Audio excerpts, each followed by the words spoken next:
కారంగా కాకరకాయని ఇలా ఒకసారి చేసి పెట్టండి. పిల్లల దగ్గర నుంచి కూడా పెద్దవాళ్ళ వరకు కూడా ఎవరైనా సరే ఇట్టే లొట్టలేసుకొని తినేస్తారు.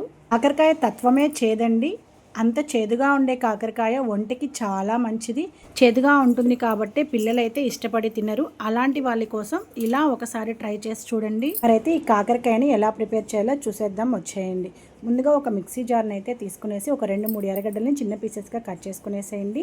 ఒక 7-8 తెల్లగడ్డల్ని కూడా తీసుకునేసేయండి. 1.5 స్పూన్ జీలకర్ర, అలాగే కొంచెం పసుపు, రాళ్ళుప్పు, తగినంత కారం, ధనియాల పొడి, కొంచెం చింతపండు, ఇలా వీటన్నింటినీ వేసుకొని కచ్చాపచ్చాగా పేస్ట్ అయితే చేసుకునేసేయండి. మరి మెత్తగా గ్రైండ్ చేసుకోవాల్సిన అవసరం అయితే లేదండి.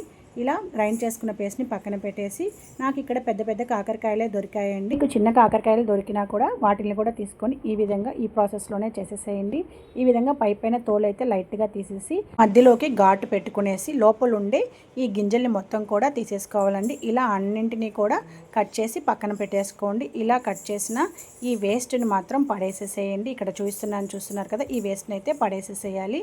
ఇలా మధ్యలోకి కట్ చేసిన ఈ కాకరకాయల్లోకి మనం ముందుగా ప్రిపేర్ చేసి పక్కన పెట్టుకున్న ఈ మసాలా మొత్తం కూడా కూర్చుకునేసేయాలి. ఇలా మనం కట్ చేసి పెట్టుకున్న కాకరకాయలు అన్నింటిలోకి మసాలాను అయితే కూర్చుకునేసి ఒక ప్లేట్లోకి తీసుకున్నాము. ఇప్పుడు స్టవ్ ఆన్ చేసుకొని వెడల్పాటి కడాయి అయితే తీసుకొని కొంచెం ఆయిల్ అయితే ఎక్కువగానే పడుతుందండి. ఒక 2-3 స్పూన్లు ఆయిల్ అయితే వేసుకునేసేయండి.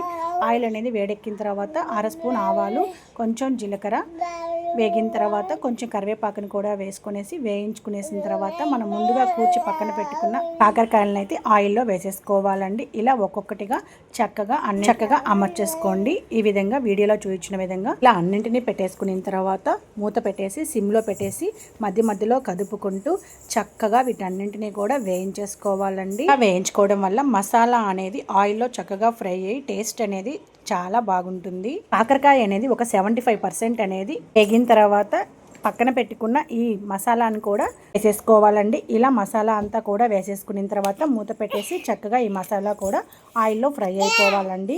ఫ్రై అయ్యేంత వరకు కూడా ఫ్లేమ్ అనేది సిమ్లో పెట్టేసి మూత పెట్టేసి మధ్య మధ్యలో కదుపుకుంటూ కాకరకాయ అనేది ఈ స్టేజ్కి వచ్చేంత వరకు కూడా మనం మగ్గిచ్చేసుకోవాలండి. అంతే అండి, ఎంతో టేస్టీగా ఉండి కారంగా కాకరకాయ అయితే రెడీ అయిపోయింది. ఇలా చేసి మీ పిల్లలకైతే పెట్టి చూడండి. వద్దు అనే కాకరకాయని కూడా ఎంతో ఇష్టంగా తింటారండి. ఈ వీడియో మీకు నచ్చినట్లయితే ఒక చిన్న లైక్ చేయడం మాత్రం మర్చిపోకండి.